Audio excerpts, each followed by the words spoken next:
I'm Gracie Lawrence. I'm in the show Just in Time, and I play Connie Francis. How does it feel playing a real person, a real life person? Do you dig deep, or do you say, I'll just do my version of it? Well, you dig deep for sure because you want to honor them and you want to know everything about them. And then at the same time, you don't want to be so beholden to every detail that it gets in your way of doing a character and performing in the context of the show that we're doing. So the spirit of our show is very much not impressions, but trying to evoke the spirit of the real people in an effort to actually honor them most effectively. You forget, wait, and see, that's what people say to me, but they don't know how it haunts my memory. You know, here you are, a musician, and you're navigating the current times that might be very different to what Sandra Dee and Connie Francis had to navigate back in the day. I mean, yes and no, because I'm a woman in the music industry of 2025, and Connie Francis was a woman in the music industry of the late 1950s, 60s, and beyond.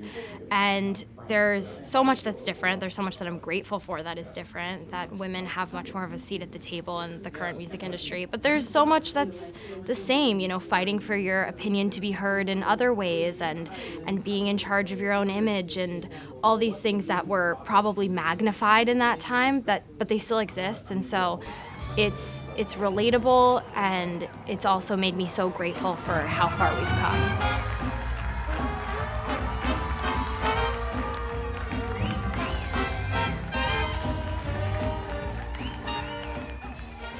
When I was 12, I was in a play, a revival of Brighton Beach Memoirs, the amazing Neil Simon play, and it was such an amazing experience, but it was very sadly over very quickly. 16 years later, I am now back on Broadway, and it feels so full circle, and it feels like such an ode to my childhood self and that feeling of falling in love with the thing you want to do for the rest of your life. Oh, that's wonderful, and you're in a category with such talent, in such talent in so many different ways. Most of my roots are in music, so coming back to musical theater and feeling so accepted and even being named in the same sentence as those other women feels really incredible, and I'm still pinching myself.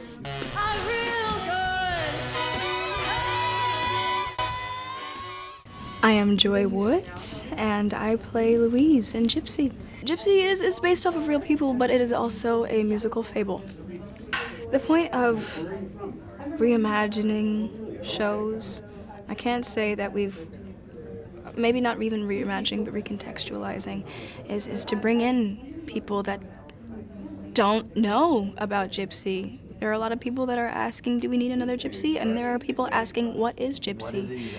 So that's who we're bringing in, and I love being able to tell. You can always tell when people are watching it for the first time, those pivotal moments and now I'm gonna make you a star too at the end of Act 1, and my daughter can do it at the end of Act 2 when she forces her to strip. There are visceral reactions from the audience, and to know that we are a part of that for them is so special. And we'll have a real good time. I think everyone in my category is a first-time nominee, and that is so special. It's really wonderful, and I'm such fans of all of them, and to just be included is such an honor. I didn't expect to be nominated, I'll tell you, that's for sure. It was a real shock. There were a few lists that had come out with, suspected nominees that people had sent me, and I was like, everyone's got to stop sending me this because I really don't think this is going to happen. And I just was so happy to be there, and I was so happy to be a part of the show that I knew the show was going to get nominated for Best Musical. That I was like shoo-in. And I hoped that all the rest of our nominations would come through, and when they said my name, it was a real shock, and I still can't believe it's real. I'm just the luckiest girl in town. She'll be waiting there for me. it's so dreamy. I'm so lucky that they chose me, and I'm so lucky that they let me be weird. Like, you know, a lot of the things about this role that are so singular, that I get to be the ingenue and then moments later be a cowboy, and then I get to be the character actress who's an 8-year-old girl, and like it's very much, I get to use a lot of the different parts of me that are maybe not always front and center, and it's really a unique gift. To see him here today, without shoes, without a smile, it's hard to reconcile with the man he was to me. You know, I've been in this business 16 years as a professional Broadway actor, and it is the first time where I've been handed something that is just a perfect little gem. And I feel like we've all just been fostering this little gem and being like, we love you. We love you, Dead Outlaw, please. I hope the audiences feel the same way. And I can't believe the recognition. I can't believe the audience response. I feel so overwhelmed, and I'm just trying to enjoy every single minute. It's a good list. All the lists are good. The lists it's very exciting, and you see a lot of powerful women performances. That's what's really great. It's like the women are just killing it this season. They're just incredible performances.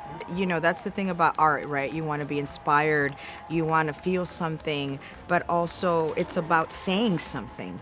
And we're saying something. We're saying, look, and this was written in 1987, and the fact that it's still happening, and you know, and now on a larger scale, that people, Latinos being villainized, it's really beautiful to see that through that we have all this joy too. You know, like we're not gonna let them take our joy away. We're not gonna let that happen.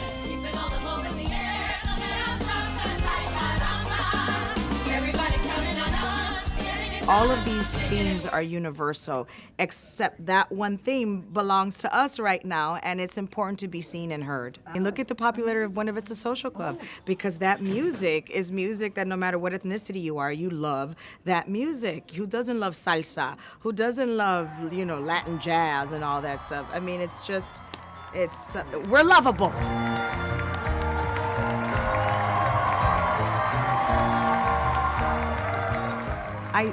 Some lines that I have in the play, and people go, oh.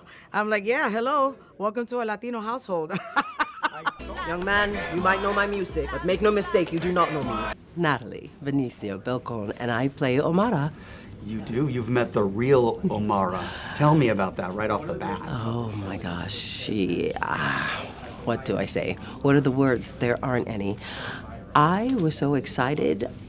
That's all I spoke about. Every interview I had on the red carpet, I mentioned her every time.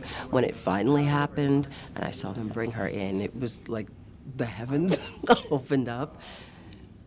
Humble. She's actually very beautiful. Omara has there's a thing, a glow. Is it challenging, and I think I know the answer, when you're playing someone who is a true life icon? Yeah. How did you approach it? She is a true life icon. Luckily, it's a fable also, so I do get some leeway.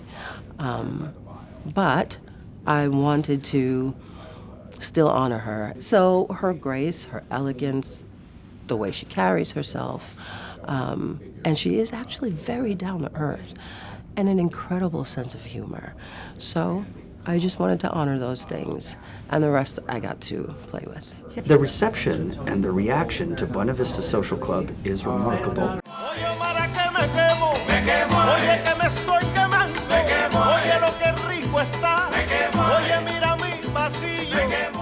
It's a work of art. It is. It absolutely is. It is a painting, and we all got a chance to put our little splashes of paint and color on the canvas, and it created a thing, whatever that thing is, right?